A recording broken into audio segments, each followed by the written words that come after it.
Okay, very good morning to everyone. Yeah, since COVID, I think already 2 year plus. I think 3 years. 3 years lah. I think my first time to this English session is it. If you think it's very long.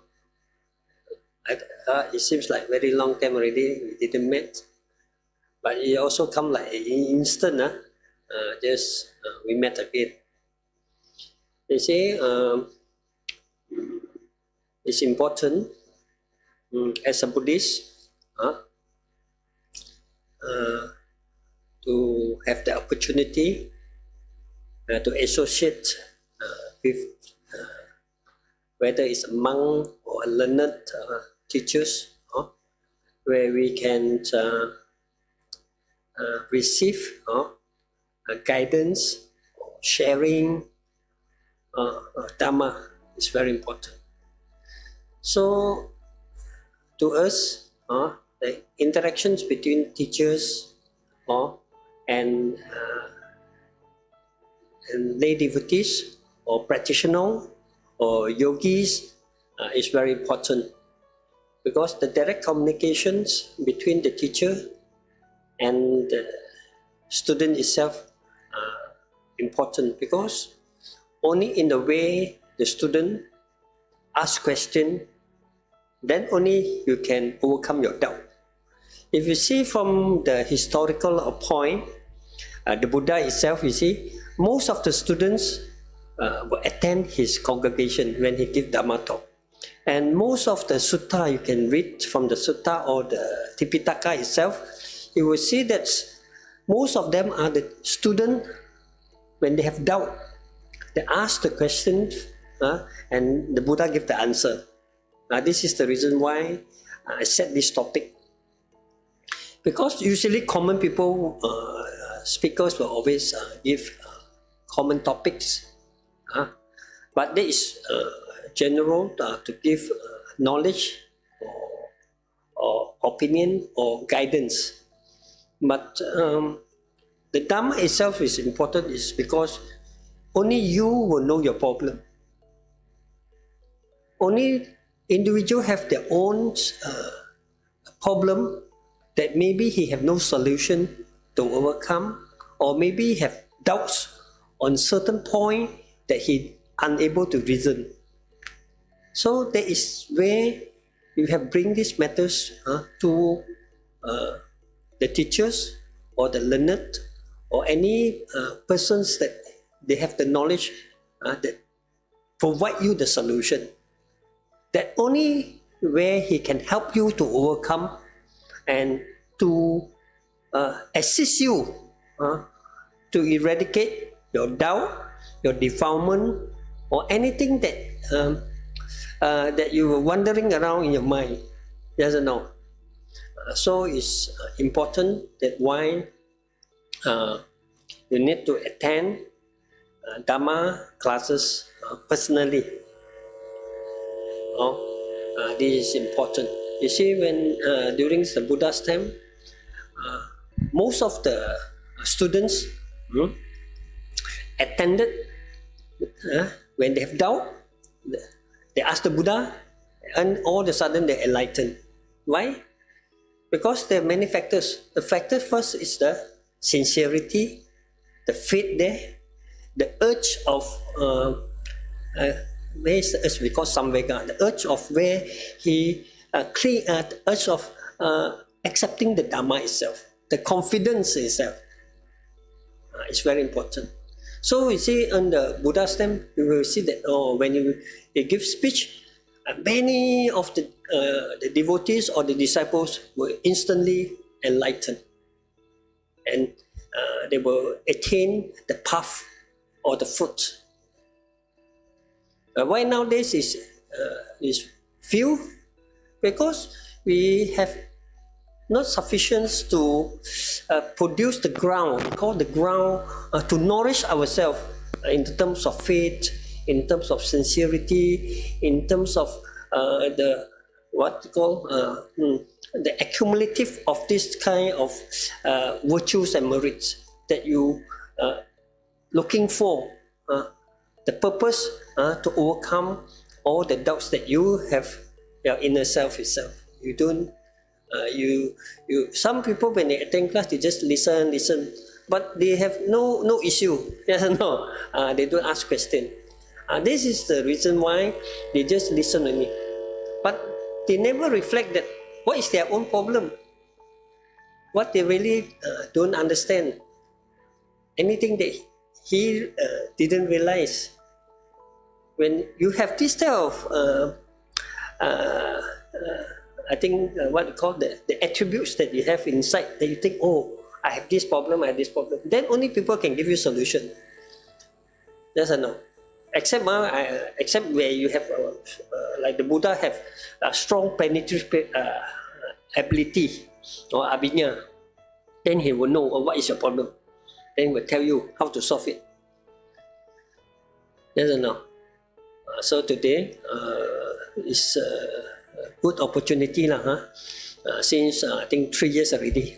My first time to the English session, but the Chinese session already I have attended few.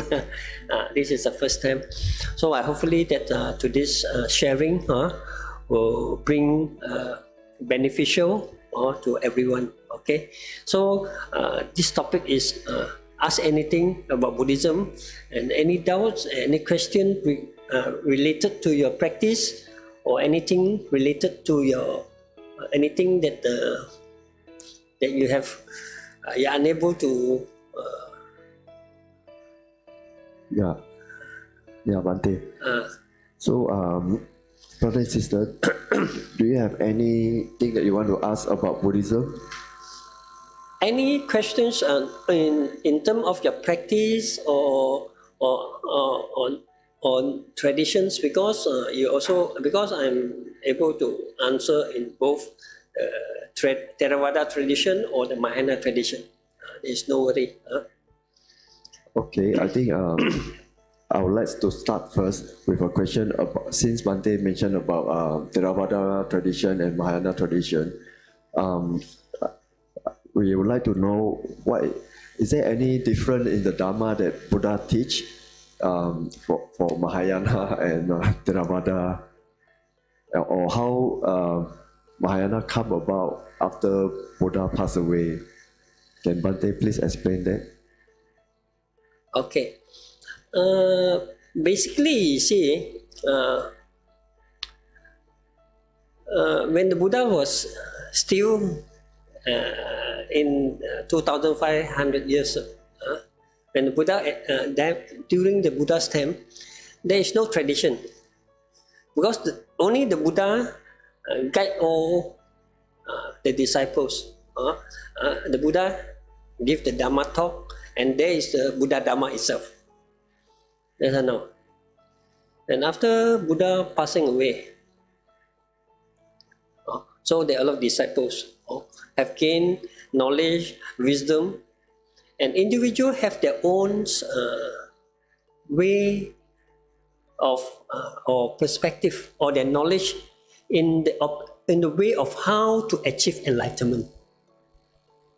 So individually will start to write some commentary and set up schools to cater the way how he practiced and to share with the students. Yes or no? So eventually they have a lot of schools, So a lot of schools. So individual schools have their own technique, methodology, approach, but they have a common core. It's the Four Noble Truths, the Middle Path, the Eightfold Path. They are common. So no matter any traditions, this is the common value or teachings that must be in this any tradition, any schools. Four Noble Truths, Eightfold Path, the 37 factors of enlightenment, the Sila, Samadhi, Panya. This is a common. This is called the common fundamental teaching of the Buddha, the 5 precepts, everything. Yes or no? So when times pass on. Time keep on pass on. So individuals establish their own institution. Yes or no? So the schools come to appear. Yes or no? So in schools start to appear, then eventually they come to the major school because they will come to merge, and start to have two schools. We call the Theravada and the Mahasangika schools. And these two prominent schools are Buddhist. During the Buddha's time in India, these both traditions are wearing the same colors of robe. Maybe they have same colors of robe, the same. What is the difference between these two? It's because the approach, the methodology, their set of Vinaya are different. So they have difference of practicing in ritual due to geographical areas. There are different locality. So they have their own ways of performs, even the type of puja or observing the what we call it, the Vinaya itself, and also interpretations of the Dharma itself. So they set up their own Tripitakas. So the Mahasangikas and the Satarivadas eventually evolve and become the Theravada and the Mahayana schools, the both schools. So they have common and they also have difference between both schools.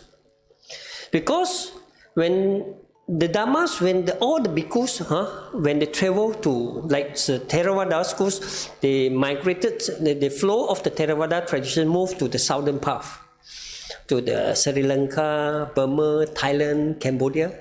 So they call it the southern school. So the Chinese call Nanchuan. Nanchuan means that the southern teaching. So Peichuan is what? Peichuan is the Mahayana because they move on the north. Moving to the like Kashmir, the Silk Road, then move to the Tibet, China, Japan, and Korea. So this is the way the traditions come to appear from different schools, and eventually because of the geographical issue, because they're moving to like China, they are cold. So monks eventually move and change their robes, you see, because of weather.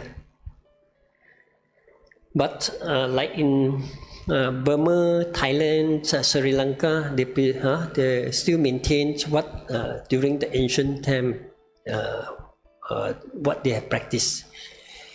Because of the difference between schools, so they have different sets of understanding how to attain liberation. This is where, because when the Buddha taught is to attain Arahant and attain Buddhahood. So Theravada have their own concept and theory of how to achieve this type of attainment or the Arahantship. So the Mahayana also have a set of rules where how the teachings or the philosophy that provide them to attain the level. But because why they call Mahayana? Because they call the great congregation. Because both have different opinion in terms of interpreting the Dharma itself, the middle path, especially the middle path, how they interpret it and how they cultivate it. This is the reason the Mahayana and Theravada, they have different ideas of how to and ways of practice. But if you go to a very advanced level, definitely you research what is the difference between the content of the sutta itself and the way of practice. Because in Mahayana, they emphasize on the bodhisattva, way of practice, where Theravada don't have. They have no common. That is what we call the difference. But the common is what? Is the Four Noble Truths, Eightfold Path. Everything is similar. So that's why for general public or general devotees that they are not in depth to the Dharma, they will say, oh, everything is the same. But when you come to a very serious practitioner, then you will know what is the difference. Okay, any question you want to ask related to this? Okay, we'll pass the mic to brother. Can you share with us this sharing of merit to the departed one in terms of Theravada and Mahayana? I think sharing of merits is totally common in both traditions. Because in the context of the belief or understanding between Mahayana and Theravada is the same. It's only the difference is the abhiseka, means the performance, means the ritual side, because of due to the tradition. In Theravada, like for example, you said Chengbing. Chengbing is not Buddhism. Chengbing is a Buddhist culture. That's why you have to understand this first. Like for example, Chengbing is only when the Qingming is a season, where the Chinese have the 24 season. This Qingming, this 24 season is to use for the agriculture activity. And there is a story behind because how Qingming come to arise. You must know the story because formerly there is a king. He's not a king first. So one day he was left in the forest for hunger for many days. So eventually got one of his one person that because he's so hungry, so he have no food to eat. So this person cut his flesh to boil a soup for him to eat, and he gets survive. So one day he become a king. So when he become a king, he remember his benefactor. So in terms of respecting his benefactors, so every year he went to the tomb to pray to his benefactors. So eventually he picked the Qingming date. The Qingming is because there's 24 season. Why did he pick Qingming? Because Qingming is the time where the season is the best season during the China time, where the winter is over already. So the sky is bright, everything is clear, so grass start to grow. So they have to clean up the area. Qingming is like this. So this king selected this date to pay respect to his benefactor. So eventually become a norm and everyone practice this day. So then we start to remember our ancestors. This is where Chinese culture is. This is Chinese culture. And Qingming also is the time where they go what? Picnic, Actually, Chinese is called picnic. Picnic is what? They go to the high mountain and fly kites, and they do barbecue. Like in Taiwan, you can see people go a lot of barbecue going on. So in Malaysia, only people go and pray to this one, never go for picnic. So they go to their family, the cemetery there, then they do picnic party there, everyone. So this is the way we call a culture practice. But in terms of Buddhism, as a Buddhist, it's our duty to pay respect to our departed or to the living parents every day. We cannot wait until Qingming. You must know that our duty as a Buddhist, we must transfer merit to our departed friends, relatives, or even to our Dharma debtors or your enemy. That you have to pay respect. You see, in this sutta, the day I got put out the sutta.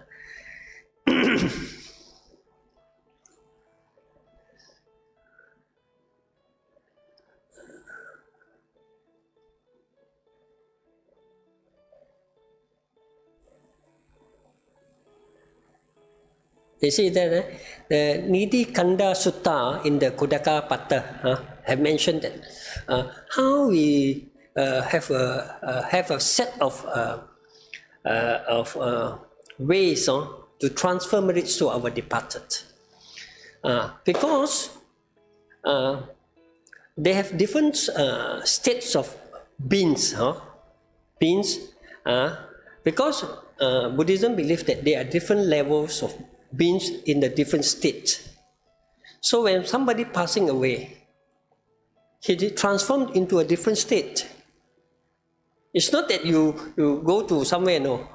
It's transformation of different state. Now as a human being, because you're in a human state, because you have the quality and attribute as a human being, so you rebirth as a human. But if you as a human, you didn't appreciate this human state and you didn't practice the 5 precepts and the 10 wholesome action, and eventually you will fall into a different state, because the potential that you accumulate means the karma that you accumulate when the body does the material state disintegrate. It remains the mental state. The mental state is just like the computer. All the data that you key in directly or indirectly by yourself from your body, speech and mind every day. It's already stored inside your big data inside your body. Your body have a very strong, high capacity of storage of data. Yes or no? When you want to transform to this state, when you trigger it, you see like computer, you press the A, it will come A, yes or no. So what we call the intentions of where you have an intention, then you press A, the A appear. It seems like our human, when our state is going to disappear, when the mental state, the bodily state is going to disintegrate. So the mental state, when you press the button animal, then you become animal. If you press become Deva, you become Deva. If you press become Buddha, you become Buddha. So the opportunity is where? Is that how much data that you have input in your body. Means that in yourself, in the mental state itself, how much potential that you have accumulated. So the Buddha always said in the 8 Moffat, always think good, to maintain good, to prevent evil, and not to arise evil. Yes or no? This is why it is, because he's always telling us that we must always develop positive, wholesome this activity, karma, that keep in yourself as a potential. No? This is the potential.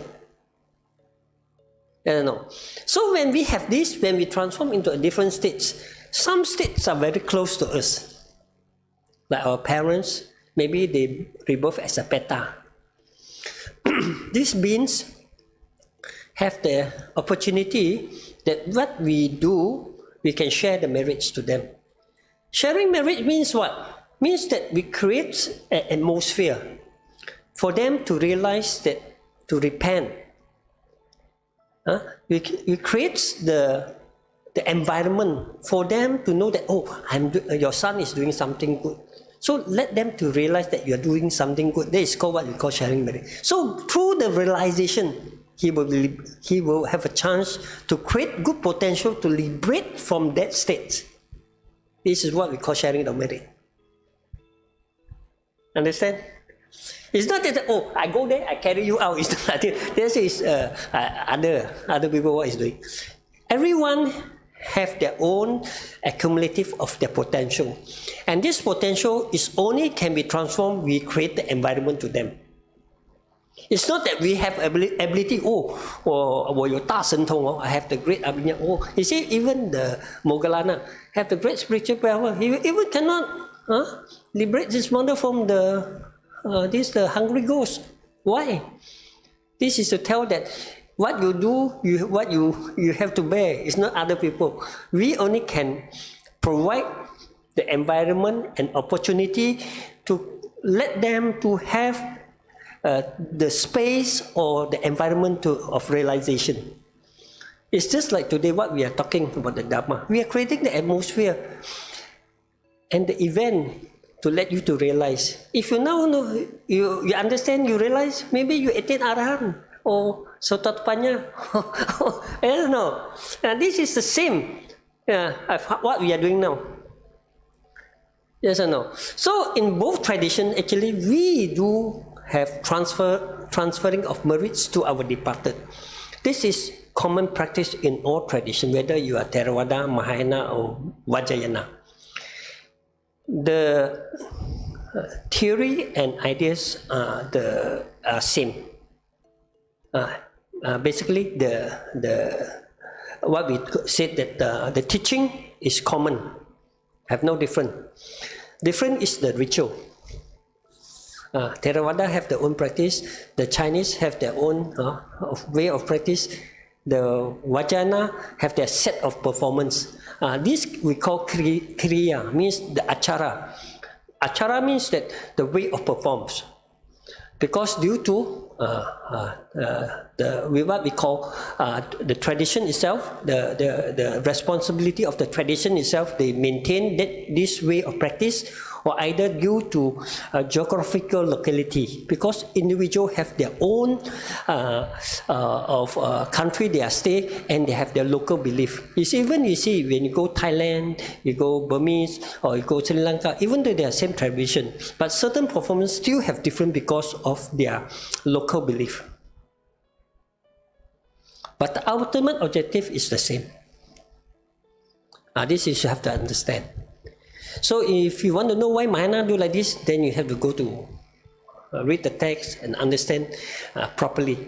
Because a lot of people, because due to traditions, they have prejudice or they may have bias between tradition itself. And this is not good. We should learn the tradition and understand it. For me, I'm lucky because I graduated from the Mahayana studies. Then I went to Burma and Sri Lanka to learn Theravada tradition. So I mixed around with all these traditions for more than 20 years during my school time. So I have understand the both tradition, and I have experienced myself for both tradition. Okay. Yeah, thank you, Bhante, for such a lengthy explanation, and that make us have a very good understanding. What is most important thing is a lot of people thought that Qingming is part of the Buddhism, but apparently it's not. No. Okay, and okay, we'll proceed to the next question. Good morning, Bhante. Yes. I have a question, but I myself is just just a beginner, so I study a bit of. I know a bit of Theravada and know a little bit of Mahayana. So the first impression is that Theravada they summarize it as a smaller wheel, and Mahayana they call it a bigger wheel or a greater wheel. So my question is, of course there are differences, because like what you say, this Mahayana they emphasize some more on Bodhisattva, but Theravada, from my first impression, is like you are alone. You must help yourself to develop your mind, and the most important thing is you have to meditate. If possible, then you go to the forest there and meditate alone. But in Mahayana, then there are more compassionate figures there, compassionate bodhisattva there. So if you are in trouble, then maybe you call the name Kuan Yin, then he will listen to you, and maybe some sort of, that is my understanding, I might be wrong, some sort like he or she can help you. So my question is it important to choose whether I want to go for this bigger wheel or smaller wheel? How important it is? And Okay. When we talk this of topic, it can be sensitive also, because in olden days they are very straightforward. Like now in modern days, there are more tolerance. In ancient times, why they call Hina? No? Because this term is been used by the ancient time, 2000 over years, not now. Because during that time, because there are very strong influence between the practice and belief. So individually, they believe that their traditions are superior, and your tradition is not as superior as me, even among Buddhists itself. This is appear in the ancient time, not now. But when we come to the point of belief and understanding the Dharma, there must be a path or a cut-off. Whether you select Theravada or Mahayana, there is definitely one. Because if you say that I want to learn Mahayana, then I learn Theravada, there will be a confuse in technical. Because if you learn Mahayana and Theravada, you say, oh, 全部一样嘛, all the same. But when you come to the in-depth of practice already, in meditation, the both schools, when you come to the point of analyzing the Dharma itself to achieve the state of, like for example, in Theravada state, from your samatha to vipassana, then you go into the jhana states, then how you go to the 16 levels of enlightenment to achieve arahant. The 16 guides for the, according to Visuddhimagga, I think is the most simple way of when we talk about this.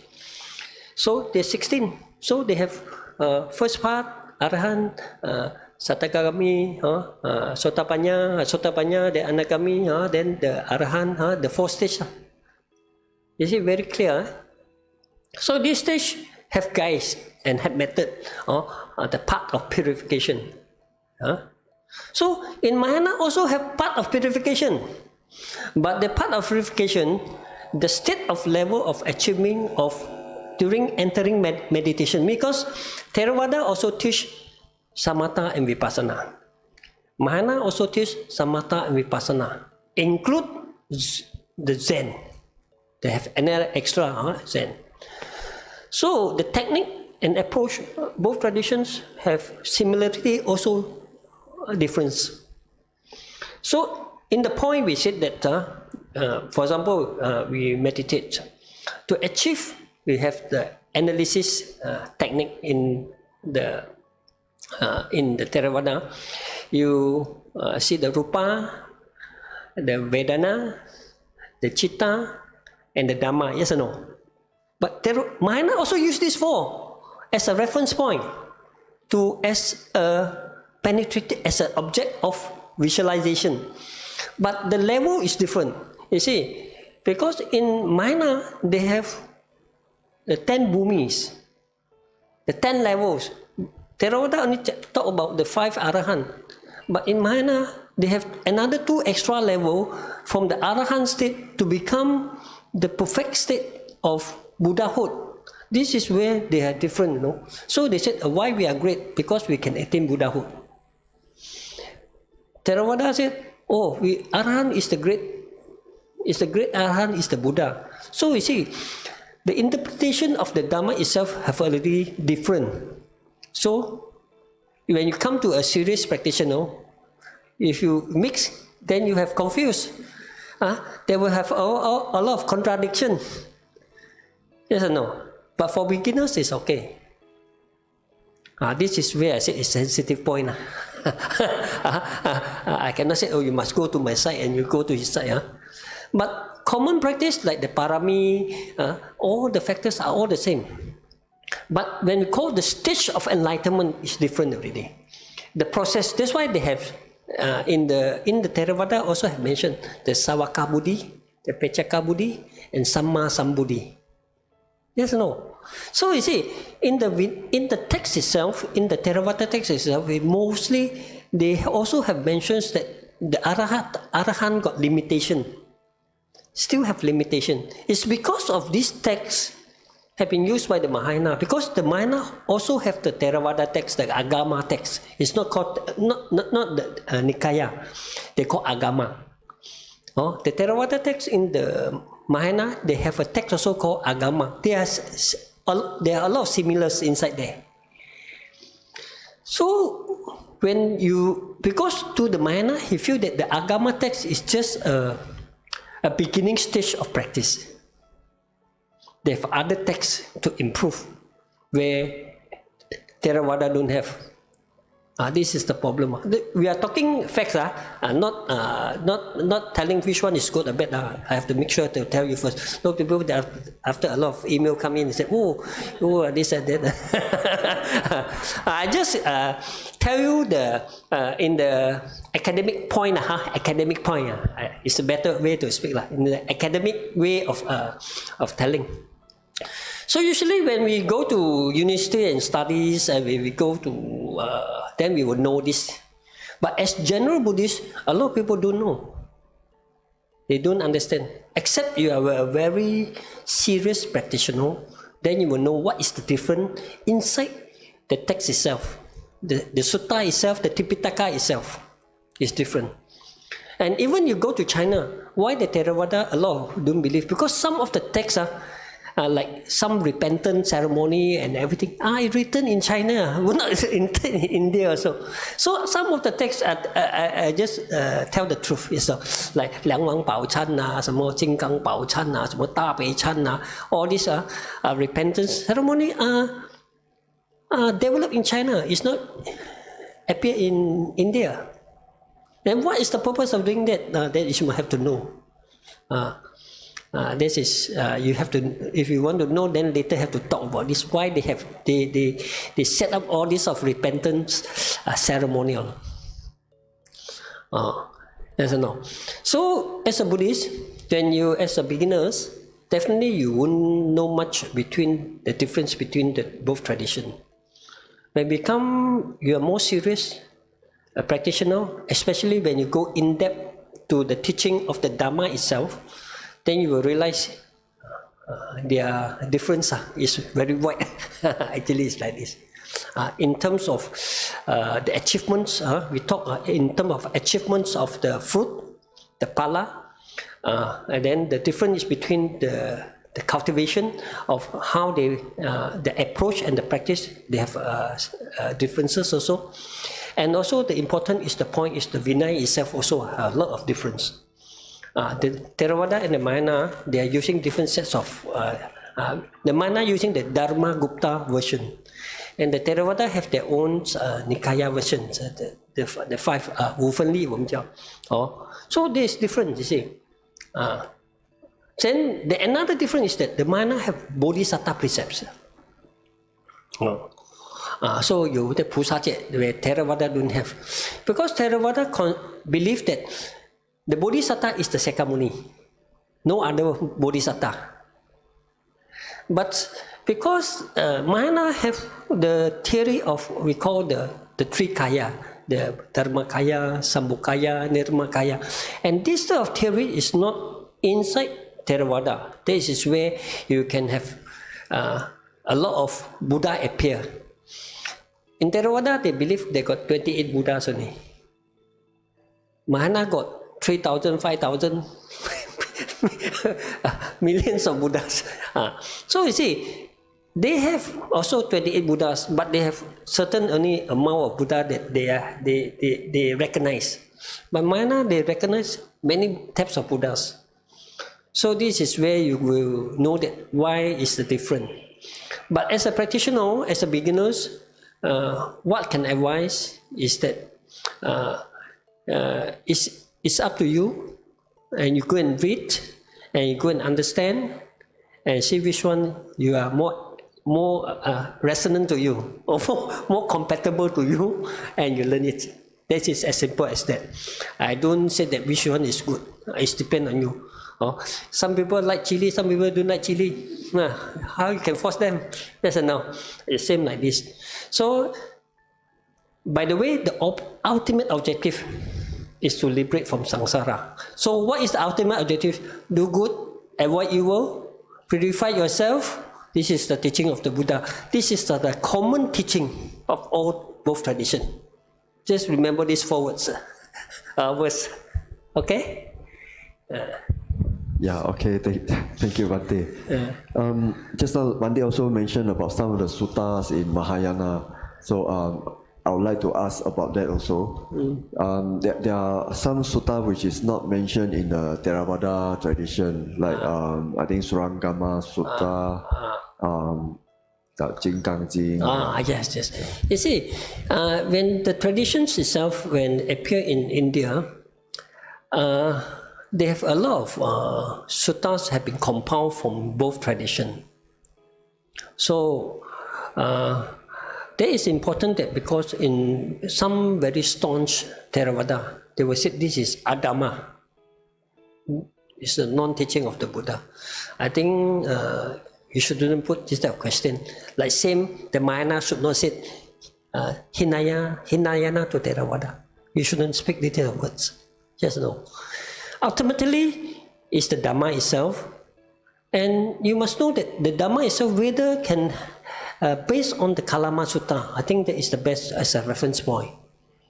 Because something that is beneficial to you, that when can able to liberate you from the samsara, that is the correct way. So the universal value is common. Whether you are Buddhist or non-Buddhist are common. So like sutta itself, because like in India, they have schools. They call it, the Theravada, we call it the school of analysis. We call it, there's a 一切有部, 我们 call 一切有部. 一切有部 means that the school of existence in the theory of Theravada. Usually it's 一切有部, 或者叫上座部. But in the Mahayana traditions, they have more theories like the Yogacara, Wei Si Zhong, means the Yogacara school. The Madhyamika, the middle schools. So you see, these are the schools that appear in India itself. So these schools is during the Indian time, this is the schools that have their own texts of reference how to achieve enlightenment. After they compile it, and this has become the school's reference. Yes or no? So when you come to differentiate that which one is correct and not correct, because it's not, we can judge now, because in the ancient time these things have been already happens of different schools. But nowadays, I don't think so. A lot of people will go in depth to understand this type of schools of theory. If you are very serious or practitioner, then you will study the school itself. The school of thought actually is more important. Theravada is a tradition, but the school of thought is more in a different level. This is, you have to difference. So, like for example, Jinggang Jin, like Abhinavara Sutra, these are sutras belong to Mahayana. We cannot comment which one, whether he's correct or not correct, because every traditions, when they come to appear, they also have what I said, the methodology, because they refer on this text like the Pure Land. They use Amitabha text as a reference, and how they cultivate, how they practice, and how they rebirth to that state. But if you just only, if you don't go in depth, definitely you will say that, you don't know what is inside. So this is, you need to study actually. And they need people who are specialized on this thought and tell the in-depth of what really what they have given us and how they practice it. So it's important that what we have to know it. So don't think that this Jinggang Jin is whether it's real or not real or not, is not to the point as ordinary practitioner should to doubt, you see. But it's important is that when you want to learn that tradition, you take seriously and learn it and understand it and find what is the actual content, the values, what is really given to us, and what is the beneficial to us. That is more important. Because a lot of people that we know that some people say, oh, this is not correct, that is not correct. Even not among the traditions, even among their own tradition also. You see the Yogacara school and the Longsu, the Zhongguan Lun, they have also a lot of contradiction. Oh, I said my one is correct, your one is not correct. So they have a lot. Because everyone, schools, they practice the school of thought, they have their pro and con actually, every schools. Even Theravada also, they have pro and cons. When we study in university, our professor always tell us what is the pro and con. Just example, you see the Khuddaka Nikaya, the Khuddaka Nikaya, in the 18 books, and some have 15 books. In Myanmar, they said they recognize 18 books, but Sri Lanka said the other 3 books is not correct one. For example, like this lah. So this is very academic. We shouldn't, if you are not really to that level, so don't worry about that. Just important is that when you come to practice, you must be faithful, you must know your objective of practice. That is more practice. Because when you come to practice, you just come to spend your time. Where you're too free at home, maybe come here, just loiter around, then it's a waste. You should always think that when you come to the Dharma itself, you must have the urge, to achieve certain objective. For example, I'm very bad temper, so I come here to reduce my this negativity, bad habit or unwholesome action. So this is where you will see that you keep on improving every day. To learn as a Buddhist, you should know that every day you are improving. If you don't realize that you are improving every day, that means you are not aware that you are learning. Because the Dharma itself can be realized instantly. If you learn the Dharma, you cannot realize instantly. That means you are still wandering somewhere else. No. So every time I teach my students, I say, when you come to learn from me, you should know that every day you improve. That's why I see my students, they are very good. In terms of business, in terms of practice or anything. They know what they are doing. Because when you come to attend, it's just not that, like just very, the big crowd is very happy, but they are also obstacles because everyone is interfering each other, talking noisy not paying attention. This is also the reason. That's why I said that there must be quality. It's not the amount of people, because the Buddha start from 5. You see, this is you always remember.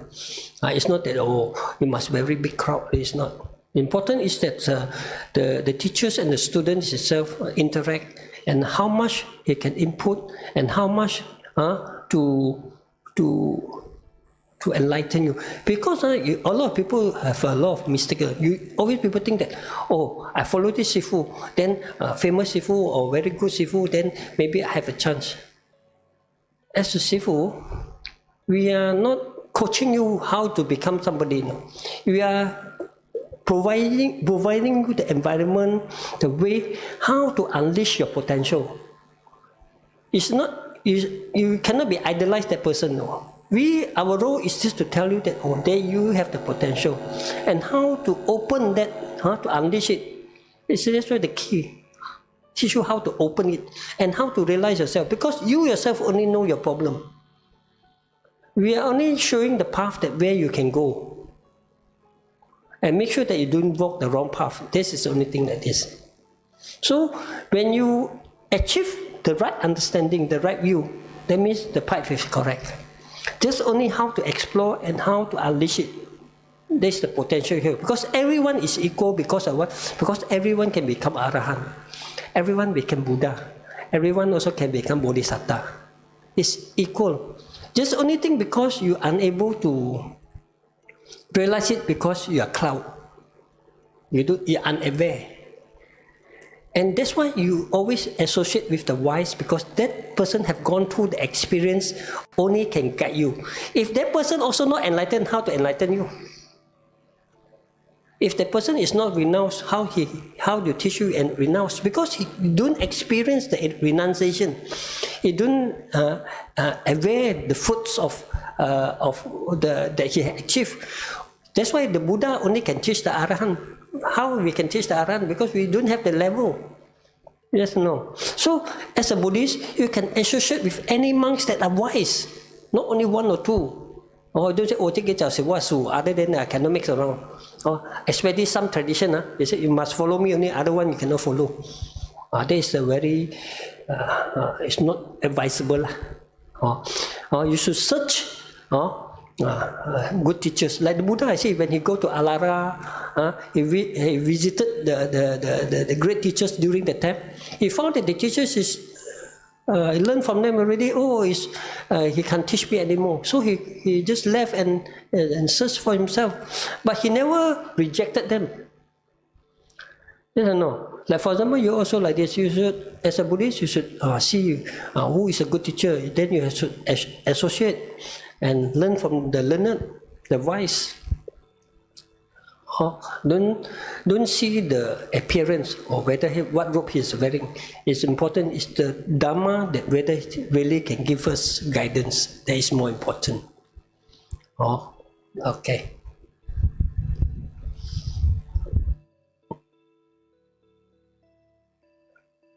Okay, we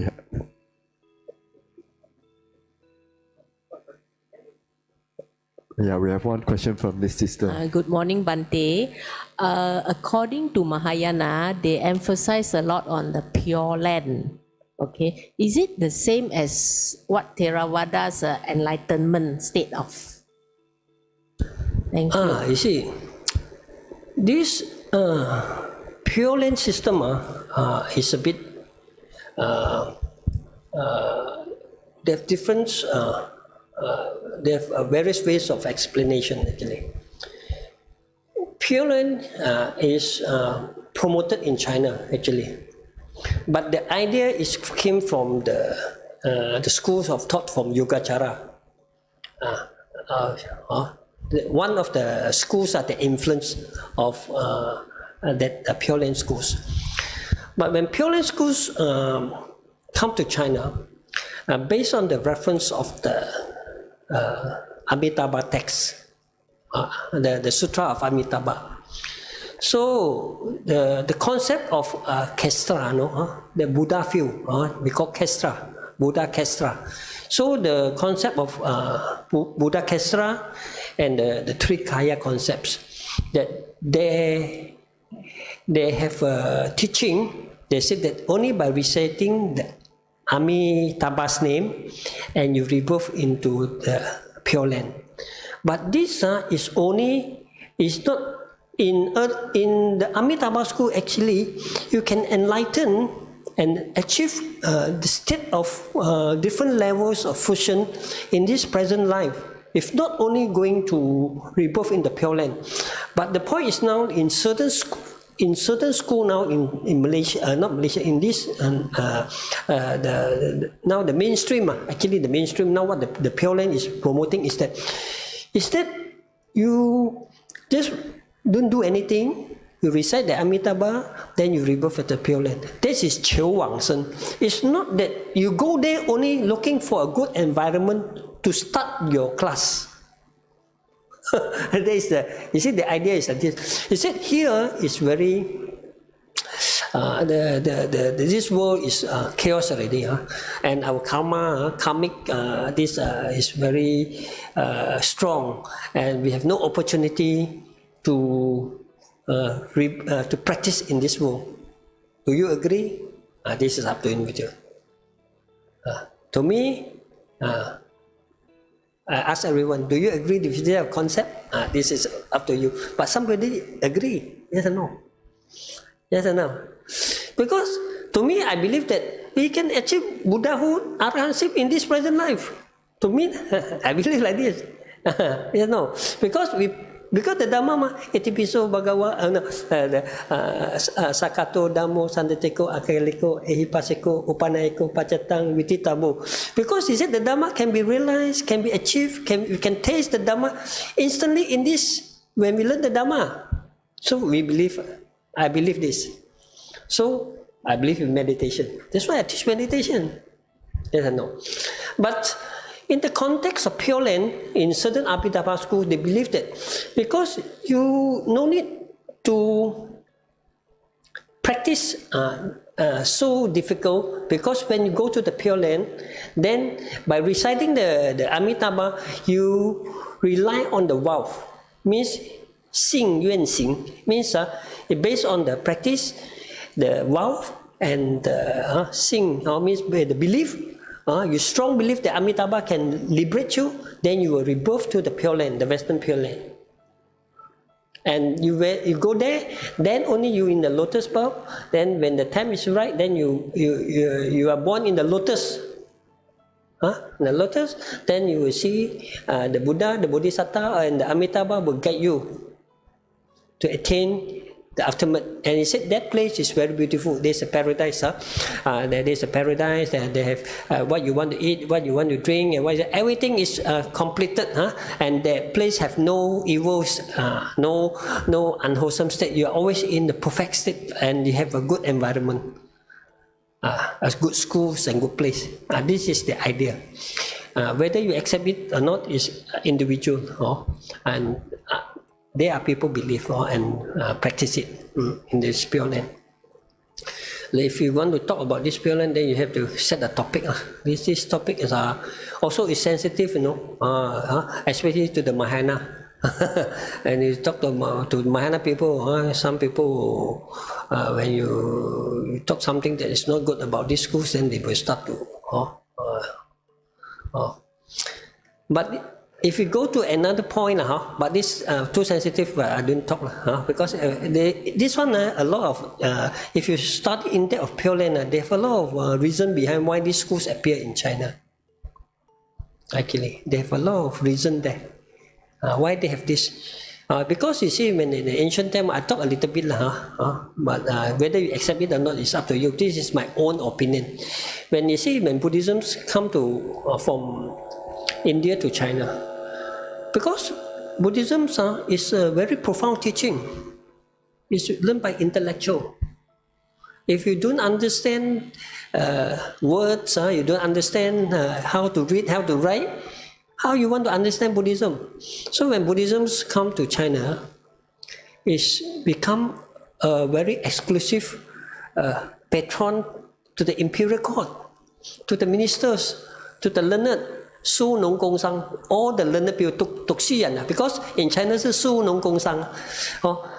Learning is the top, in the hierarchy, So when Buddhism come to China, it's very well acceptable by the learned because it's a very deep philosophy. But it's China during the time, a lot of civil wars, agriculture society, Su Nong Gong, Su Nong is what? Agriculture, doing agriculture. So a lot of people are not learned and not study, they just know how to plant.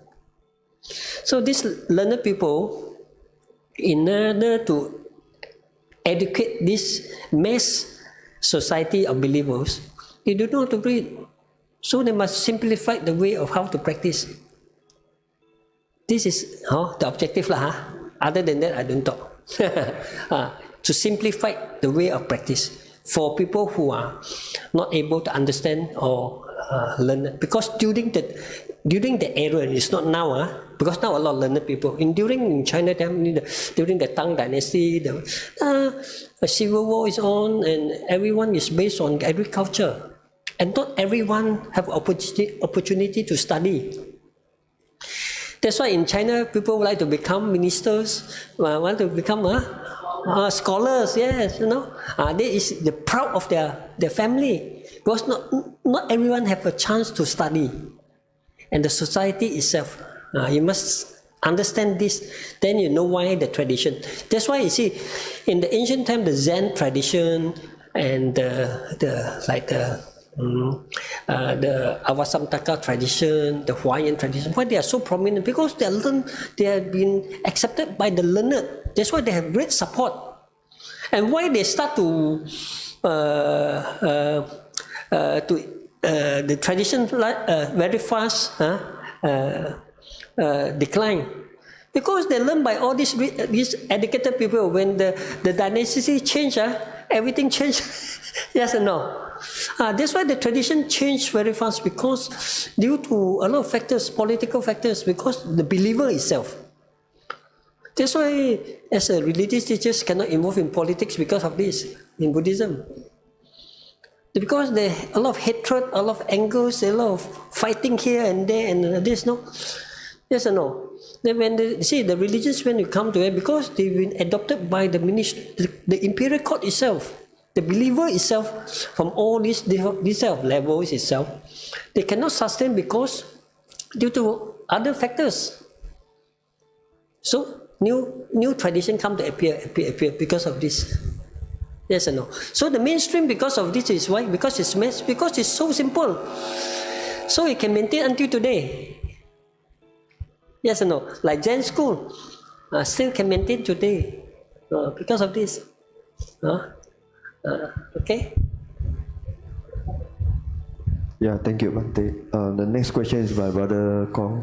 Bhante, I have a question on the Dharma assembly. So normally is used to practice by the Mahayana tradition. So I do not know whether it's accepted and then practiced by the Theravada tradition. Fa Hui is in the Chinese we call puja or abhiseka. Actually, both traditions have Fa Hui. Theravada also have, Tibetan also have, Mahayana also have. Only the style of to implement it, the way of implementation is different. Like in Theravadas, they just chanting, and they have a lot of blessing. This is a form of Fa Hui, no? But this Fa Hui looks simplified because the traditions use it very in a simple way. When you go to Thailand, you see they have a lot of wires on top, strings and all this, the banners of victory and everything. Also, they have a lot of ways of how to do it, the practice itself. Only thing that in Theravada traditions, the approach of doing this stuff, rituals, you look not so complicated like the Mahayana and the Tibetan. It's only like this. But the objective is the same one. Inside, if you see the contents inside are all common. Only how you chant it, how you use it. Inside a lot of the contents means the practice of the chanting must have salutation, observing precepts, transferring sovereigns, the Dharma content itself, and also what we call the veneration, and also what we call it repentance. You see, they must have this consist of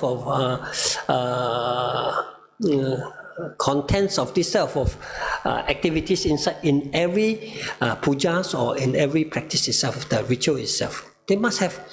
If you see, the Mahayana also have all these the factors. All these factors must have inside. Only we interpret it in the different way, in a different language, a different way of practice, and a different way of execute it. So in Mahayana, because when these type of traditions went to China, China adopted and putting music inside to make it the rhythm more, the congregation more in uniform. Because why? Because by using these musics and rhythm to make the congregations more uniform actually, and so they put music inside. So this is the Gong Ting. Actually, it's been used by the imperial court music. Because when the king pray, the imperial pray, so the imperial musician put in all these sort of things. You see, we go to the Mahayana, when they go to prayers, they are using all the imperial code of ethics, how to do the prayers, because of respecting the Buddha like a king. Actually, it's like this. But a lot of people don't understand. So in the Mahayana said, 理事要圆融, or 理事 means the conventional and the ultimate must be merged, must be resonant together in order to achieve the ultimate objective of practice. So in the ritual side means that when you perform ritual, it's also a way to achieve enlightenment. In Mahayana, they believe you can achieve enlightenment through process of ritual. But I don't know Theravada got mentioned of this or not, but Theravada mentioned that the ritual that you practice must have 4 elements. By sound, by the truth, by the discipline, and by the nature of, they got 4 elements in the Theravada have mentioned in the text that if you want to perform this teaching that you can achieve certain levels of achievement, you must have all these factors. The faith is a first factor, due to the sound, due to the truth, and due to the discipline. Yes, these 4.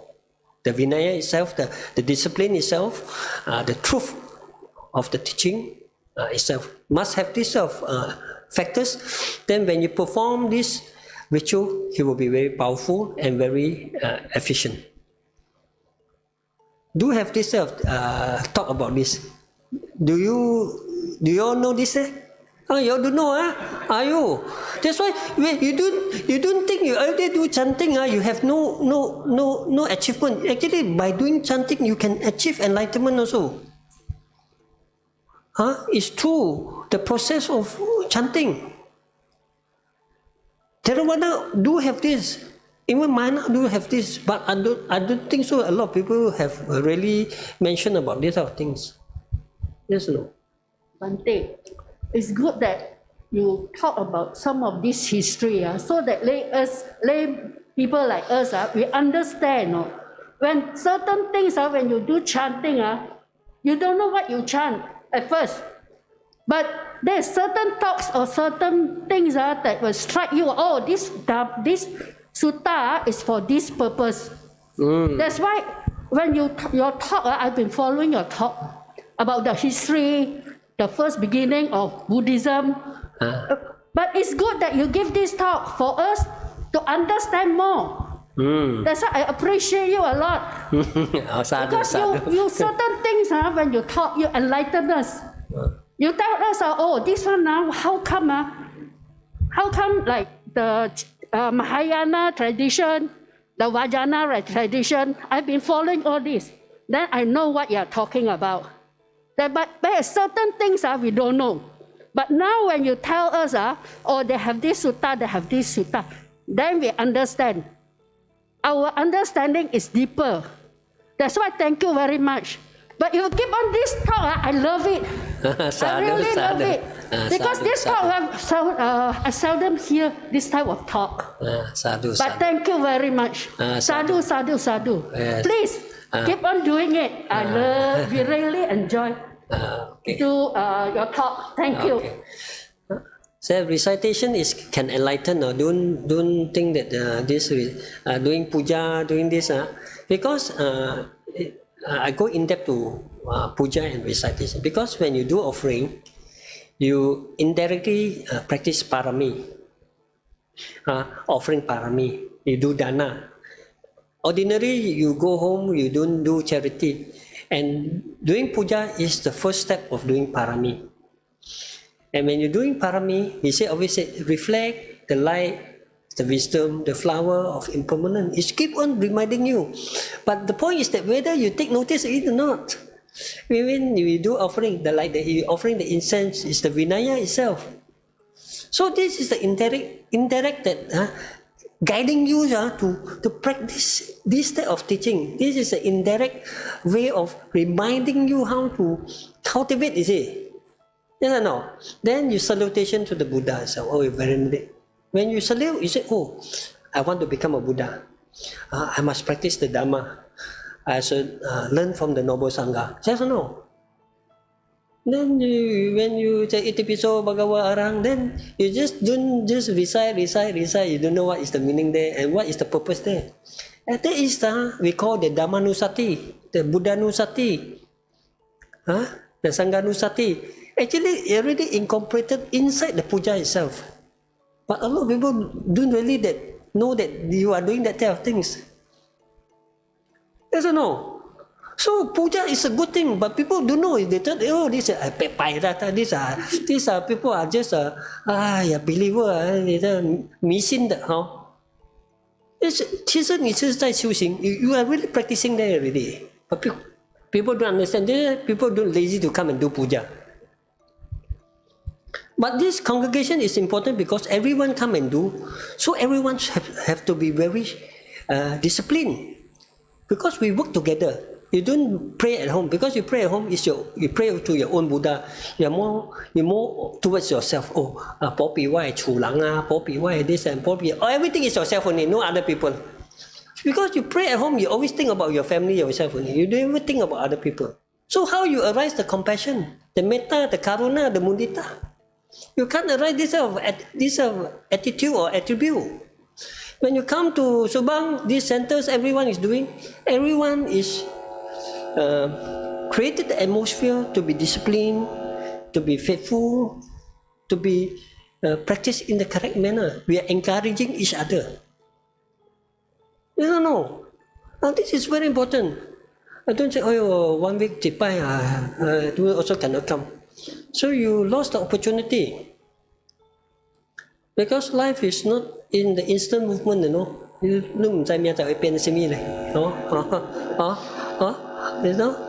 know what is going to happen in the instant movement. That's why you should know that it's important. And people really don't understand why doing puja, doing this morning homework and evening homework, why it's so important. It's practice also. Then you see, you remember your departed. You're transferring merits to your departed. Means filial piety. Yes, no? Then you request for protection. Why? You create merits. You request the Buddha to give you blessing, to give you safety. Because when you have no sick, you have no worry, then you can practice well. When you have a lot of money problem, this problem, you have no time, because your mind has been occupied by all this sort of nonsense. So where you got good merit. The only good merit, you come here, you keep quiet already, you wouldn't think so much because you know what you are doing. Yes or no? So this is way how you have to accumulate. Take a full power and智慧. That's why no matter Theravada and Mahayana, they are all the same. Only Theravada have their own set of how they chanting, like the Parita chanting, also of chanting, the all-night chanting, what we call the Abhidhamma chanting. There are few types of a lot of chantings. You see, these are all have been formulated by all the great wise people.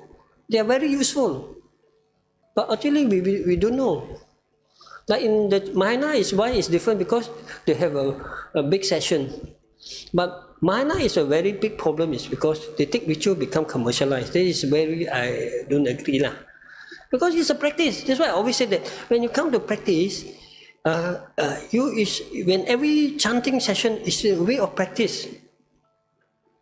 We sponsor the event, it's okay, but cannot be commercialized. You cannot use the dharma as a way to make money. It's not the right livelihood. Yes or no? It's not the correct way.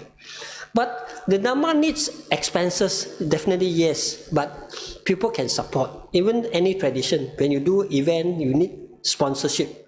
Then everyone sponsor as you feel happy how to sponsor. It's not that you sponsor because you have a lot of names, Yes or no? The important is there. Because when you sponsor, you create that opportunity for people to practice. This is why you sponsor the event. It's not because you make a deal with the Dharma itself. That is wrong, no? The Dharma cannot be deal, that is important. So in Mahayana, definitely they are more elaborate, more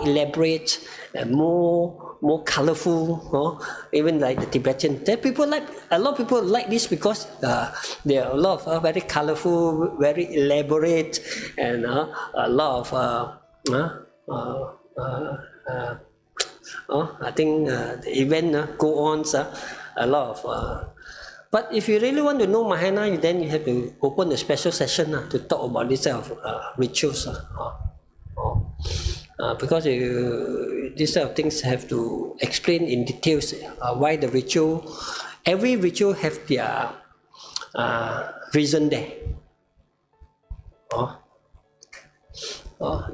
Bante, can I ask a question? Okay. Correct me if I'm wrong. So the Buddha actually discovered the truth, the Dharma. But he discover means the Dharma is always there. It's some sort like the universal law. But it takes a Buddha to discover it, understand it, and explain to disciples, explain to us. So the Dharma is very important. But I also come across, I think in Theravada also mentioned, Mahayana also mentioned, when you practice the Dharma to a certain stage, then the Dharma is nothing. It's emptiness. It's nothing. It's nothing there. So I understand. I mean nothing law. But can you explain a bit deeper? So you cannot say everything is nothing. Nothing is annihilation. It's against. But I come across that there is written there. Then you don't read the book. The concept of emptiness, the sunya, is not nothing. There is something there. Buddhism talk about the law of dependent of origination. Everything have a cause and condition. You see? Yin yuan guo bao. There's a cause and condition. There's a cycle there. So there's a reason. There's a yin, a yuan, a guo bao. There's a cause, condition. The conditionality, the cycle there. So everything in this world is conditioned. So it's subjected to impermanent. That's why it's called impermanent. But that impermanent, because why impermanent? Because this thing is only a process of the conditional. So you come up with like you as a human. So you call yourself a human. But this human is not absolute. It's not absolute because it's only a process. That's why the essence of the human, the essence, 它的精神, the essence, is empty, is void. Because of why? We cannot say that it's fixed. The emptiness is tell you that that thing is not fixed. You see, when it's fixed, means that what's lang? That means you always, that thing is, like for example, like money. Why the money have different dominant? Because individual give him the value. It's made of paper only, and print it, and everyone give him the value. Where is fixed? It's due to condition. So the nature itself, the value itself, the money itself, the ingredient itself is void. But we put it due to a certain condition. Then they put it. That's why the Buddha want to tell this, because we assume this is eternal. That's why we come to call eternal. That's why we say, this is Jine. You will be cheated by him because you've been cowed by him. Then you become the slave of this money. No, you become a slave because you keep working because of him. But do you really need it? Like this, no? 是不是？所以我们能去给他颠倒，所以你的 dharma itself we call aramana, means you are upside down. Your mental state have been diluted because you see the things in a different way. You call aramana in the Pali. Aramana means you see the things in the opposite way. That's why the Buddha teach you to stand up correctly. That's why what we said is how you to see the things correctly. So we learn Buddhism is to understand the reality of this nature itself, the truth itself, into apply in our daily life. You cannot say you become Buddha already no. Or you become Arahant no. Or you can go anywhere. No, it's not like this. It's because you understand this reality and apply in your daily life, because your sensation, your body, speech and mind, all your sensation is keep on interacting with all the factors, all the external and in your internal. So arise sensation. When the sensation arise, pick up from your potential, you reflect you certain answers. And you think that is correct. This is what they're telling you. Because you think that is correct because of your view. You think that I'm like this. That's why when you think I'm like this view and the sensation merged together, arise and fall, created the feelings that you, whether you like it or dislike it. When you dislike it, means you keep on suffering. Because it's a rotation. If you like it, then you feel comfortable. But because the comfortable cannot exist too long, you feel suffering again. This is what we tell you why it's called samsara. You keep on rotating, you're playing yourself with your feeling, keep on already. And you say, oh, very happy, but actually you're enjoying your suffering.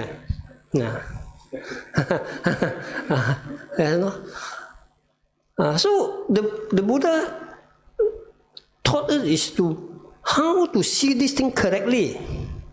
It's only like this only. So the correct understanding is to apply in your daily life as a reference into use in your daily life. So that's why you have less worry, less burden. You are wise. The wise is because of this. It's not because you become Buddha. You achieve certain level of enlightenment is to apply. So this living thing, no. When you enlighten already, then you no need to do anything. It's not like this. You still have to work, you have to eat, you have to sleep, everything. But your mind is always in the state of what we call Kriya Citta. It's the noble area. Means your mental state always maintain the stream of calmness, wisdom. Yes or no? Now our mind is fluctuating, no? Then happy, happy. Keep on like this. We are in samsara because of this state. Because our state is not always in a very peaceful state. So that's why when you study Abhidhamma, the Vibhanga tell you that why the Arahant, their state is so stable. It's because your mental state. So this mental state must be sustained. So that's why we cannot sustain, because we are lacking of strength to maintain the view, maintain the energy. That's why we always cannot maintain, because our view has not strong enough. That's why we call saddha. What is saddha? The faith. Because the dharma itself to uphold you, not to fall in the state. What is called dharma? The dharma means to uphold you, the saddha, not to fall in the lower state.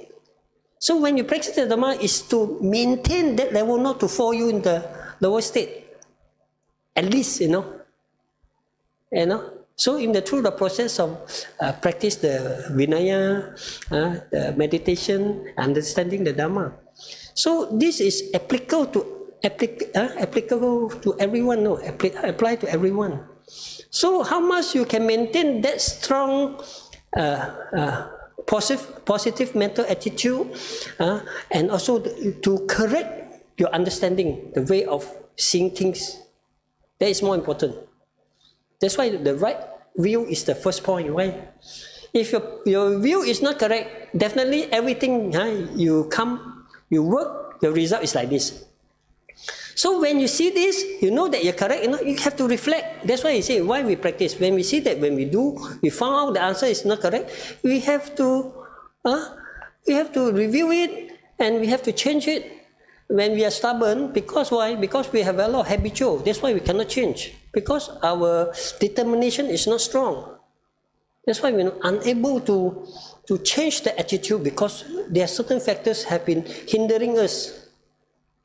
The Pali Buddha, a lot of defilements, a lot of things that hinder us to process. That's why the Buddha have set all rules is to prevent this thing to appear. That's why the practice is because of this. There are a lot of terms to let you to observe. So you don't think that like people say 色不异空，空不异色等一下就什么都是空，哇那空this people 买了那can be annihilist everything is no nothing wrong. So you do anything what you like then it's wrong already. It's not like this, because yes and no is always there. It's due to condition. 有跟无色不异空，空不异色，色即是空，空即是色。那心经讲嘛empty is yes, yes is no, no, no is it's like this because our state of mind arise and fall together. The mental states and the material state always together, and because it's not no, it's because they are conditioned. 所以才有因缘果报。So the result come out. You always people think that absolute like this. That's why I say that anatta, anicca, because it's impermanent, it's non-self. Why you talk about this? They are similar. Okay. Yeah, thank you, Bhante.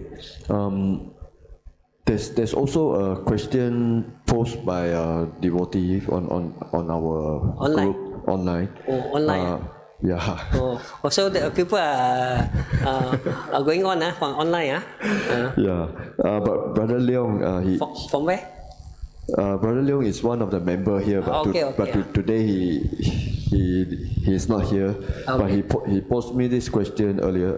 He asked, why are the duality and opposition should be abandoned in the attainment of liberation? Duality. 二分法。二分法 and opposite and opposite.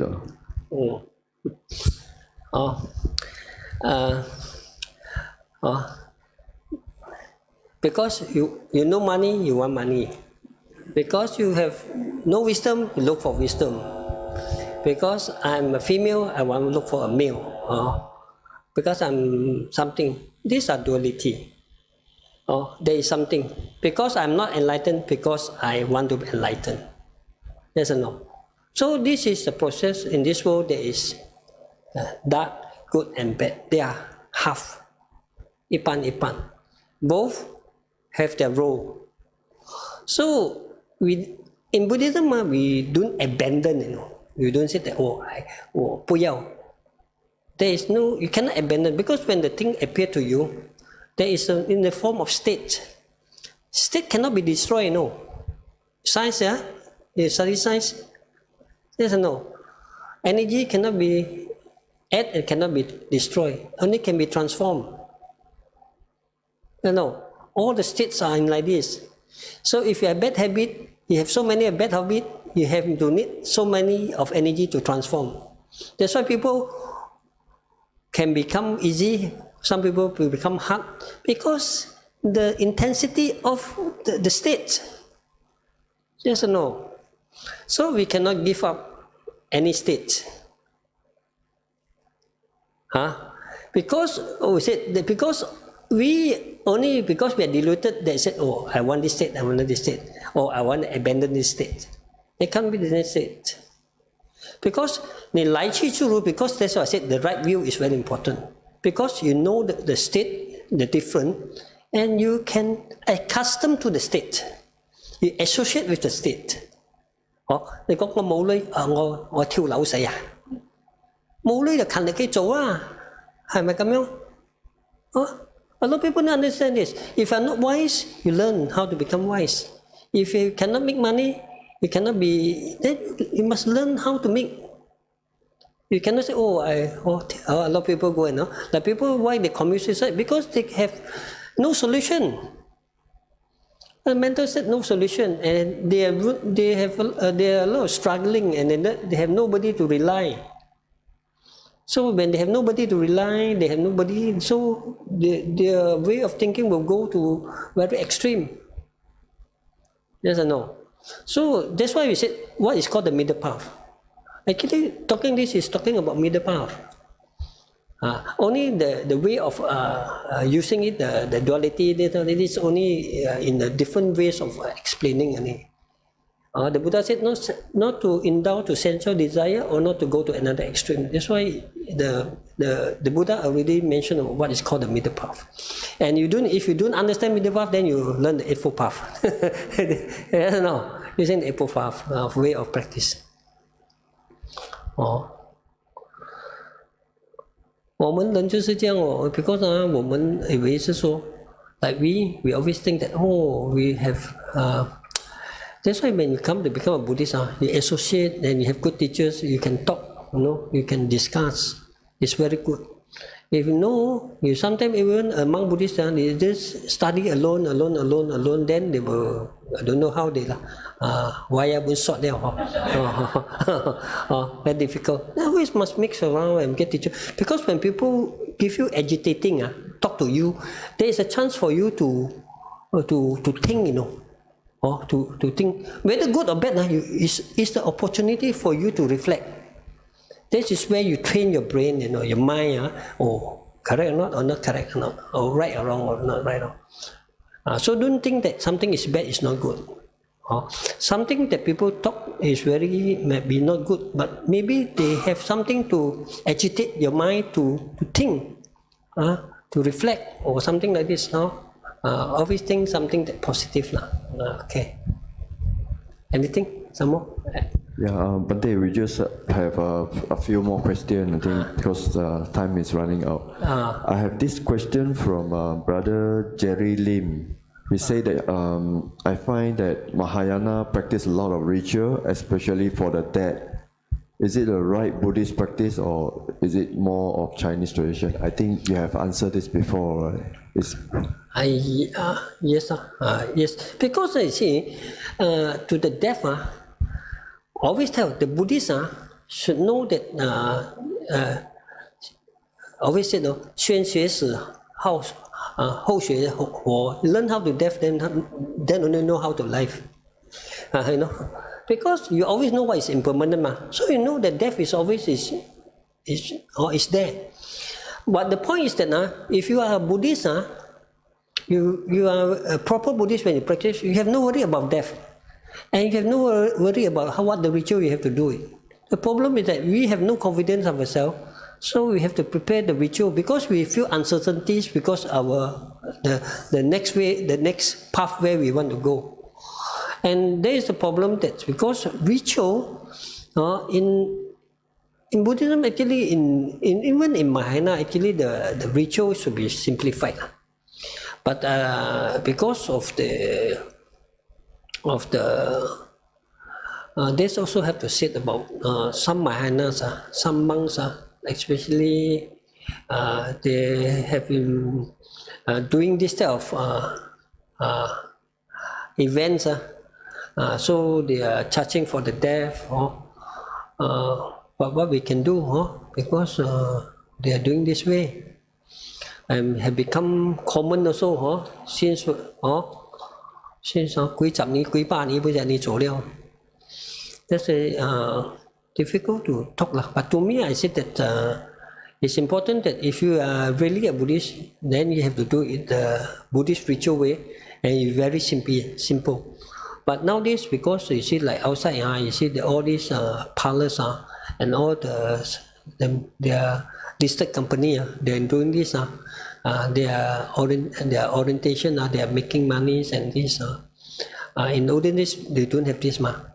So because this ancestor worship and ritual have been one of the Chinese belief.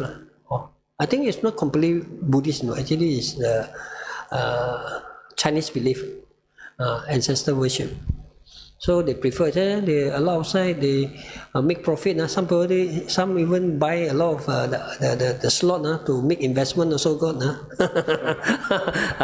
Yeah, difficult to talk. It's difficult. I think it's not good to me, I think.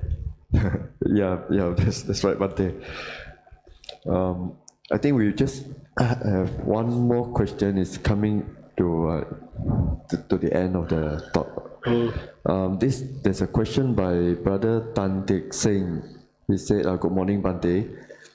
It is said that Buddha's teaching is complete. That's why he said it's like complete. There's no more. It's perfect already, lah. I think that's what he mean. Then he said, he asked, why there are some school that after Buddha's death, there are still something that add to or minus from his teaching. You see, even you see in the tradition itself, when Buddha passed away, when the first Buddhist councils was commenced, Upali, Ananda doing the recitation. So they compile it into by memory, memorized, not written in text. Until when they reach Sri Lanka, then only they start to put it down into the leaf, you see, the Ola leaf or whatever. You see, the text from like commentary, there are a lot of commentary. Because when you see, when the Buddha's taught, they're very simple, because directly to the devotees and not written down only by words. But it's been memorized by individual and been compiled. So times go on, So you see the quality of our devotees keep on decline, until now during time periods, keep on the qualities of the practitioner itself, or even the no matter the monks or the laymen, we have to accept the reality, getting decline from time to time. So you see, when the schools come to him, these wise monks have to elaborate to the devotees that they are not knowledgeable. So in certain terms, terminology or certain words or certain methods have to be elaborate in a more proper manner. Because when you see the Dharma is very straightforward, it will elaborate. You see, all the Nikayas, all the texts, you see, very straightforward. That's why when they come to another level, you have to elaborate. So you have to have a commentary, sub-commentary, to elaborate the words, what the Buddha have mentioned. To them, there's adding words already. So it's nothing wrong. As long the words is in the correct manner to achieve the objective, what the Buddha want to express. Yes or no? So no matter tradition, or whether the Mahayana tradition or the Theravada, they have commentary, Atthakakata, the commentary, sub-commentary. They have a lot of commentary. These commentaries are adding by the later part, the later work. It's not by the Buddha, no.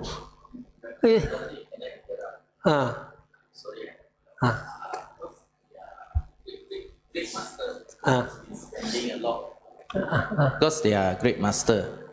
Who make sure that you think yourself properly. So one last chance. Is there any more question from the audience here? Bante, this regarding Buddhism, dana. Okay. Buddhism encourages us to provide dana. Correct. If I were to say give a food to a stray dog, am I providing dana? I see, dana, sila, bhavana. Dana is the most easiest way form of doing offering. You must know what is the purpose of doing dana. No? Dana is not that donation. It's not because he is poor, I give food. Or maybe he is a dog, I give food. It's not because he is handicapped, I kasihan him, is giving him food. That is because you have a differentiation between, because he is poor only I give. Means your mental state is not equanimous, not upeka. Dana means that you give if you share your wealth. to anybody because of selfless. You share your knowledge to people because you enjoy your experience to other people. You do dana of charity work or do volunteer work because you have extra energy and you share with this thing with happiness. So you see, dana giving is to eradicate this greed. No, the purpose is to overcome your greed. No, not to have selfish greed. No, that is the objective there. It's not because what can you do? Then I have to take a lot of Photoshop. Then it's not like this. Not like this. It's because the dana itself, the generosity itself, is to arise the state that of selfless, non-greed. That is the purpose. That's why it's not because you are rich or poor, or any level. Because you can do as long as you create this sort of mental attitude.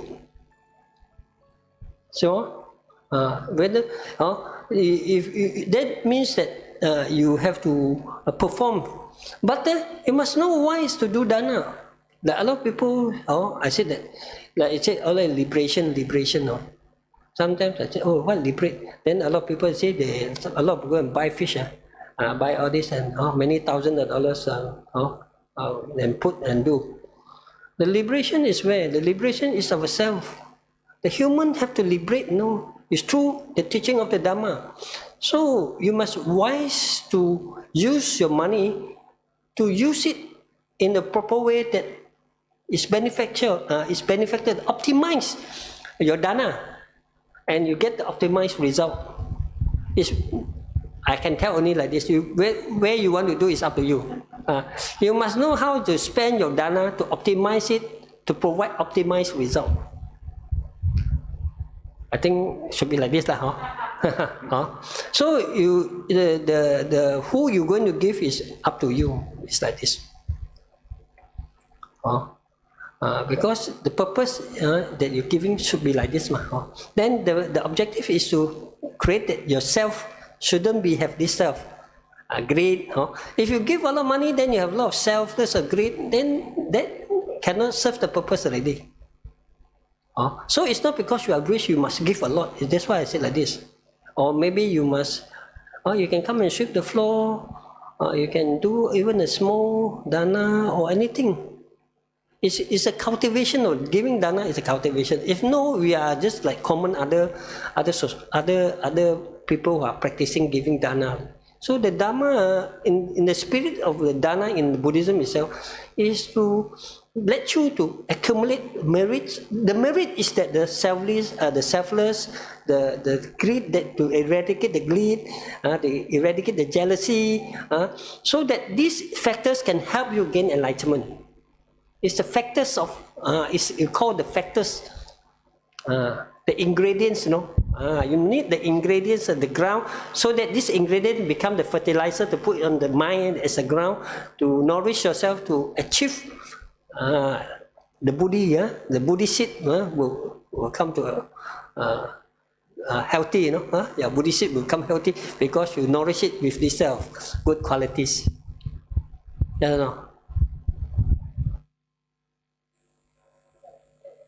Yeah, brother and sister, like what Bante mentioned in the beginning of the talk, we should come more often for this kind of Dharma talk or Dharma Q&A. Although now we do have a lot of convenience that you can stay at home and you still can replay this Dharma talk. We are going to put it on our Facebook, but it's still good to be here physically. So we today is still changing. So today what we for your palm we do transfer very often. Today what we have learned and what we have gained, we share our merits to our departed relatives, friends, parents, also our Yen Qin Zai Zhu, dharmic captors. May they listen and hear of this, may they resolve the Buddhist mind and wish them they liberate from samsara and attain the final stage nibbana. Sadhu. Sadhu, sadhu, sadhu, sadhu. Anything some more? You have to transfer Merita. Yeah, Bante, can you lead us with the transfer of merit? And the text you have? Do you have the text? You don't have the Oh, yeah.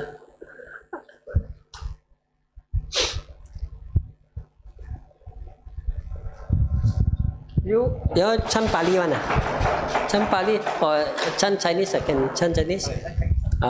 OK 愿以此功德，愿以此功德，庄严佛净土，庄严佛净土，上报四重恩，上报四重恩，下济三途苦。下济三途苦。若有见闻者，若有见闻者，悉发菩提心，悉报菩提心，今此一报身，今此一报身，同生极乐国，同生极乐佛。OK， sadhu, sadhu, sadhu. Next time we can still organize lah. Yeah, Bante, on behalf of Shalom Buddhist Society, we would like to offer Navakama to Bante.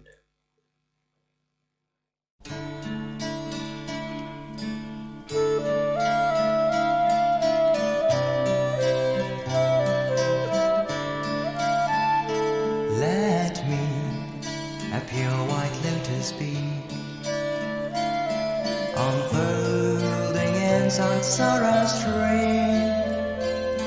Let all the gloom of misery be gathered in my lotus dream.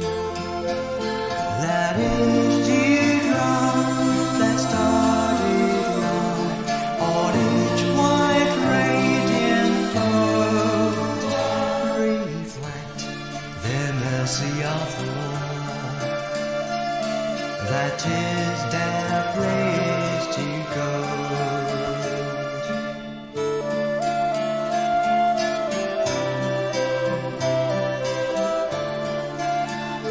Let every wave that tumbles down their kettle slam of wrath prepare to lotus roots of dusty brown in my compassion's bounty share. Let every spark of vengeance roll round lotus tops and twine, and greed and light transform our love in lotus heart and shrine.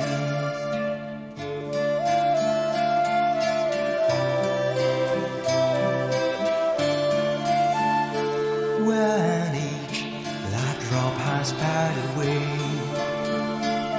across my pure white lily door, when I have drained all sorrow may I speak to deck the lossless floor. Let every petal softly fold in summer's golden shine. Retreat to claim the splendid prize, Nirvana's joyless mind.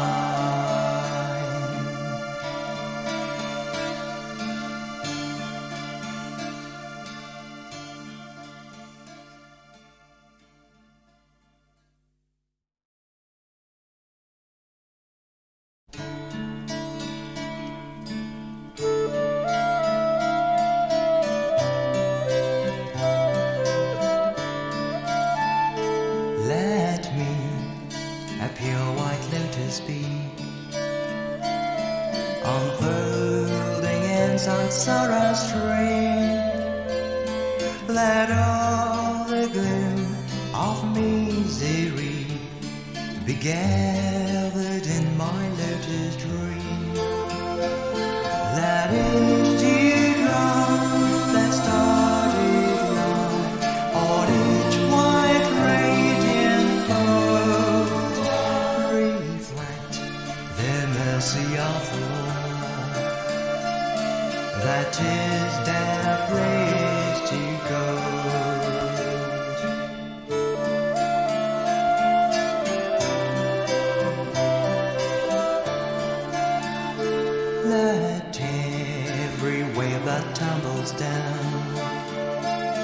their kettles lamp of wrath prepare, to lotus roots of dusty brown, in my compassion's bounty share.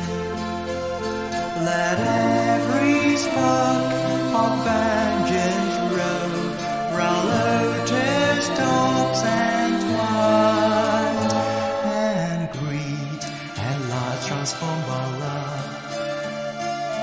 in lotus heart and shrine.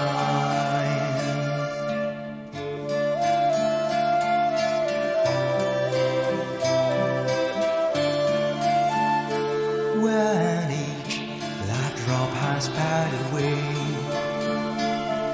across my pure white lily door, when I have drained all sorrow made, I speak to deck the lossless floor. Let every petal softly fold in summer's golden shine, retreat to claim the splendid prize, Nirvana's joyless mind.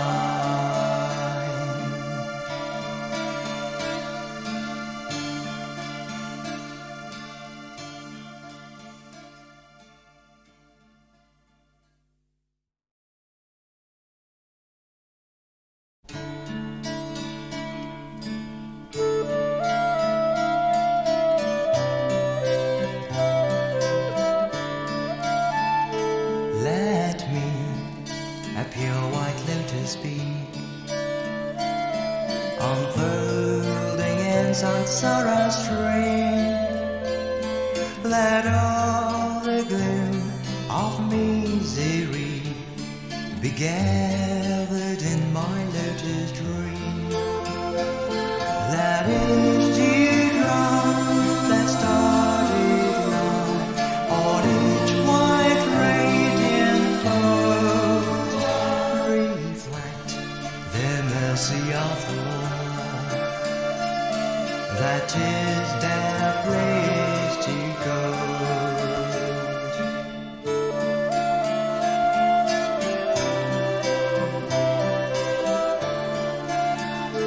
Let every wave that tumbles down their kettles lamp of wrath prepare, to lotus roots of dusty brown, in my compassion's bounty share.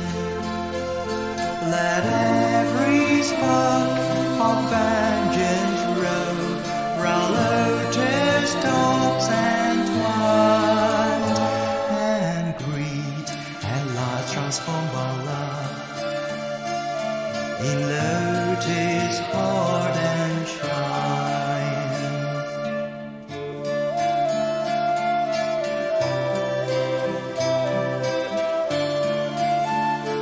When each light drop has passed away across my pure white lily door, when I have drained all sorrow made, I speak to deck the lossless floor. Let every petal softly fold in summer's golden shine, retreat to claim the splendid prize, Nirvana's joyless mind.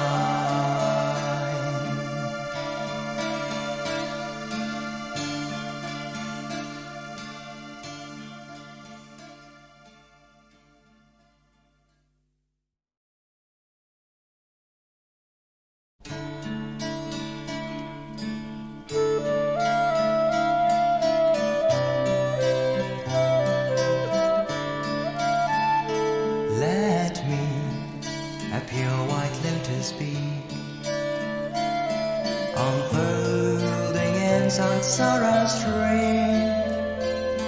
Let all the gloom of misery be gathered in my lotus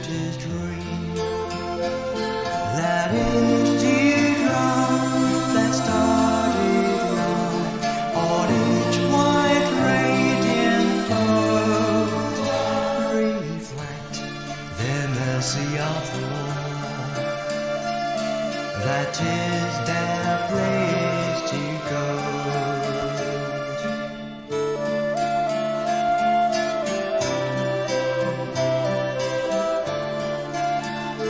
Let every wave that tumbles down their kettle slam of wrath prepare to lotus roots of dusty ground in my compassion's bounty share. Let every spark of vengeance roll round lotus tops and twine, and greed and light transformed by love in lotus heart and shine.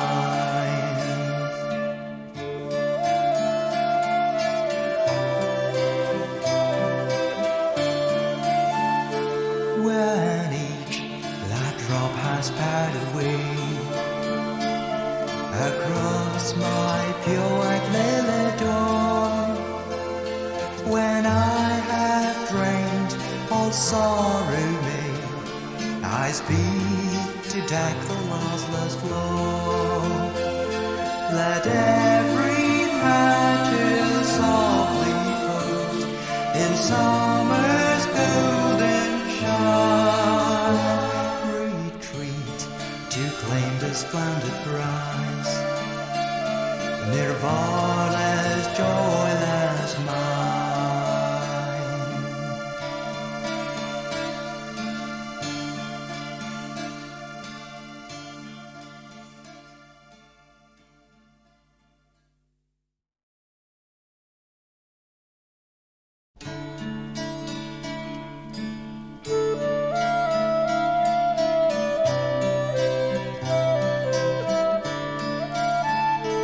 Let me a pure white lotus be, unfolding in samsara's stream. Let all the gloom of misery be gathered in my lotus dream.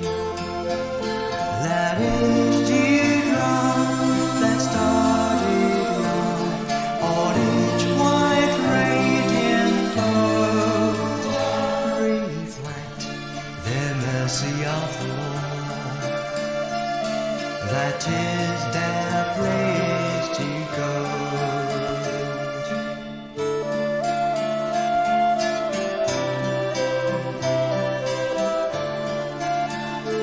Let every wave that tumbles down their kettle slam of wrath prepare to lotus roots of dusty ground in my compassion's bounty share.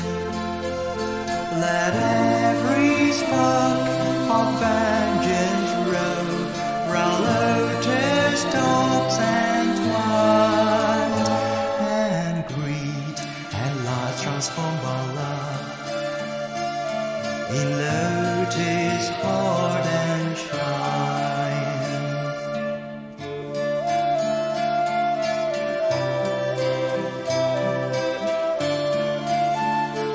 When each that drop has passed away across my pure white lily door, when I have drained all sorrow made, I speak to deck the lossless floor. Let every petal softly fold in summer's golden shine. Retreat to claim the splendid prize, Nirvana's joyless mind.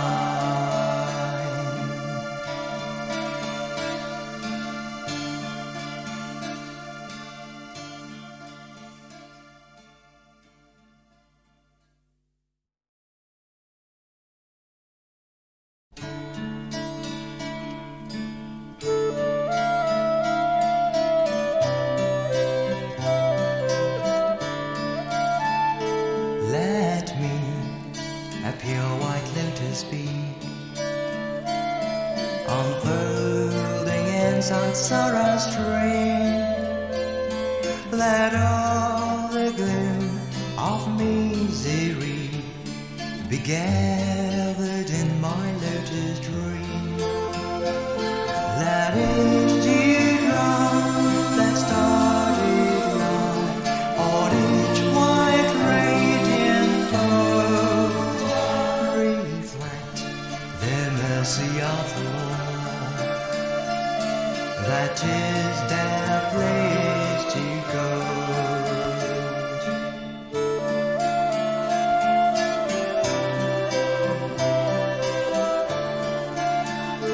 Let every wave that tumbles down their kettle slam of wrath prepare to lotus roots of dusty brown in my compassion's bounty share.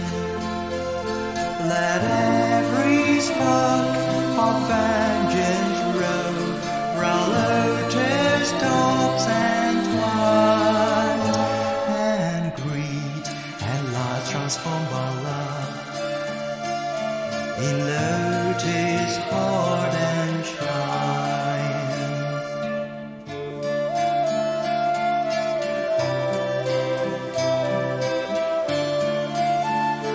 When each life drop has passed away across my pure white lily door, when I have drained all sorrow may I speak to deck the lossless floor. Let every petal softly fold in summer's golden shine. Retreat to claim the splendid prize, Nirvana's joyless mind.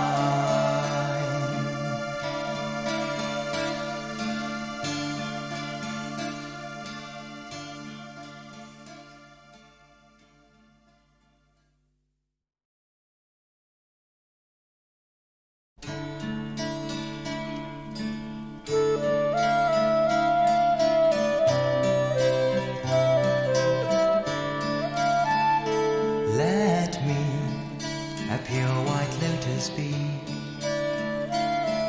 unfolding in samsara stream. Let all the gloom of misery begin.